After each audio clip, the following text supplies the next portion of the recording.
उन्होंने कहा यह तो ग्रंथ परमहंसों की सहता है, क्यों ना यह ग्रंथ परमहंसों को ही पढ़ाया जाए। क्योंकि जो वस्तु जितनी कीमती होती है वह वस्तु उतनी ही जिम्मेदार व्यक्ति को दी जाती है। घर में यदि नमक तेल आया तो किसी को भी दे दो, पता चला कि एक हार बन के आया है, सबको थोड़ी दिया जाएगा रखने के लिए।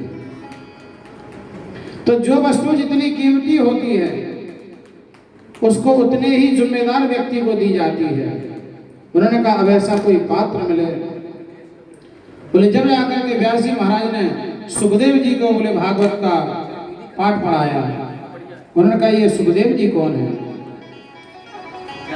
तब फिर सुखदेव जी महाराज के पूर्व चरित्र का वृतांत आया कि सुखदेव जी का जन्म कैसे हुआ, सुखदेव जी महाराज कहां से आए। एक बार क्या हुआ, भगवान शंकर और पार्वती मैया कैलाश पर्वत पर बैठे हुए थे, बड़े ही प्रसन्न चित्त बैठे हुए थे। भगवान शंकर के मन में आया क्या तो मैं बैठ करके भगवान का भजन कर लूं।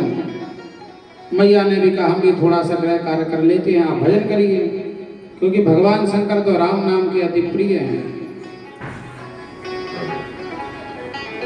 और भगवान शंकर भजन में बैठे, मैया पार्वती जी अपने गृह कार्य में लगी। उसी क्षण नारद जी महाराज का आगमन हो गया और नारद जी महाराज ने आकर के माता जी से उनका हालचाल पूछा और हालचाल पूछ करके नारद जी महाराज शांत होकर के बैठ गए। शांत होकर के जैसे नारद जी महाराज बैठे तो मैया पार्वती पूछने लगी, नारद जी आप तो सदैव प्रसन्न रहने वाले, आज आप मौन कैसे बैठे हैं।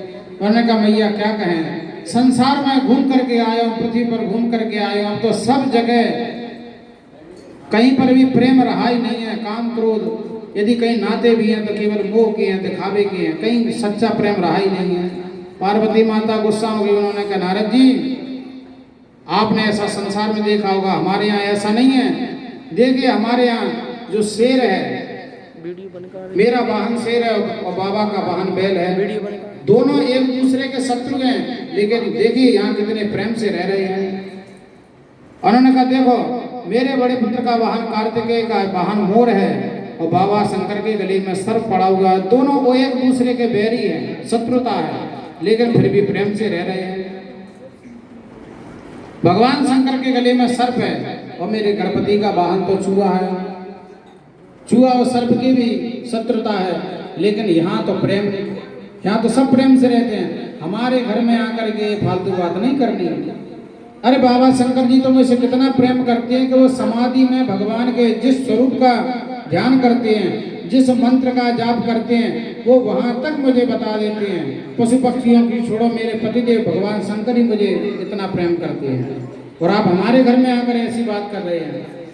नारद जी महाराज को लगा कि इनको अपने घर में कुछ ज्यादा ही प्रेम आ रहा है। नारद जी महाराज ने कहा फिर तो शंकर जी ने आपको ये भी बताया होगा कि गले में जो एक माला पहने रहते हैं मुंडों की, वो मुंडों की माला उनके पास कहाँ से आई है, वह किनके मुंड हैं। फिर तो शंकर जी ने ये भी बताया होगा। मैया ने कहा नारद जी ये तो ना बताया। उन्होंने कहा जब ये नहीं बताया तो क्या खाक प्रेम करते हैं। इतनी बड़ी बात बता, नर मुंडों की माला पहने हो, आज तक ये नहीं बताया मुंड किसकी है। बस नारद जी महाराज इतना कह करके उन्होंने कहा, नारद जी ने कहा माता जी अब बहुत समय हो गया, आपको तो पता ही है कि मैं 2 घड़ी से ज्यादा कहीं ठहर नहीं सकता, कहीं मैं 2 घड़ी से ज्यादा ठहर नहीं सकता। अब माता जी मैं चलता हूँ। नारद जी